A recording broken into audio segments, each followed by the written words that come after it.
இன்னைக்கு ஒரு குட்டி ஸ்டோரி சொல்லவா? இன்னைக்கு நம்ம ஸ்டோரியில ஹீரோ யாரு தெரியுமா? White colour.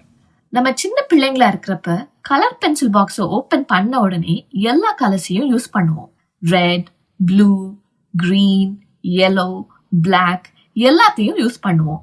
ஆனா ஒயிட் கலரை யூஸ் பண்ண மாட்டோம். அதை தொடவே மாட்டோம். ஏன்? ஏன்னா நார்மல் பேப்பர்ல அந்த கலர் தெரியாது. அந்த கலர்ல வரைஞ்சாலும் ஒரு யூஸும் இல்ல. அப்போ நாம இந்த கலர்னால ஒரு பிரயோஜனமும் இல்லையேன்னு நினைச்சிருப்போம். ஆனா உண்மை என்ன தெரியுமா? பிரச்சனை கலர்ல இல்ல, பேக்ரவுண்ட்ல தான்.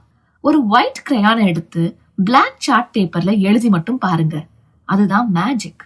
ஒரு லைன் போதும், ஒரு சின்ன ஸ்ட்ரோக் போதும், அவ்வளவு பிரகாசமா இருக்கும். ஒயிட் சார்ட் பேப்பர்ல கூட நம்ம எல்லா கலர்ஸையும் யூஸ் பண்ண வேண்டியது வரும். அப்பதான் படம் பிரைட்டா இருக்கும். ஆனா பிளாக் சார்ட் பேப்பரை அழகுபடுத்த வேற எந்த கலரும் தேவையில்லை. ஜஸ்ட் ஒயிட் கலர் மட்டும் போதும், அவ்வளவு பிரைட்டா க்ளோ பண்ணும். நம்ம லைஃப்ல கூட இப்படிதான்.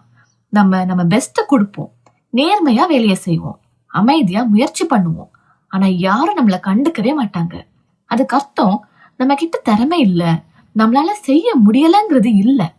உண்மை என்னன்னா, நீங்க தவறான இடத்துல நின்னுகிட்டு இருக்கிறீங்க, தவறானவங்களோட இருக்கிறீங்க. ஞானிகளோட சஞ்சரிக்கிறவன் ஞானம் அடைவான், மூடருக்கு தோழனோ நாசமடைவான் அப்படின்னு பைபிளையும் வாசிக்கிறோம். இப்போ உங்களுக்கு அங்கீகாரம் கிடைக்கலன்னு நீங்க நினைச்சா நீங்க இருக்கிற இடத்த மாத்துங்க. சரியான மக்களோட சரியான இடத்துல நீங்க வேலை செய்ய ஆரம்பிச்சீங்கன்னா நீங்க நினைச்சு பார்த்ததை விட இன்னும் அதிக பிரகாசமா ஒளி வீசுவீங்க.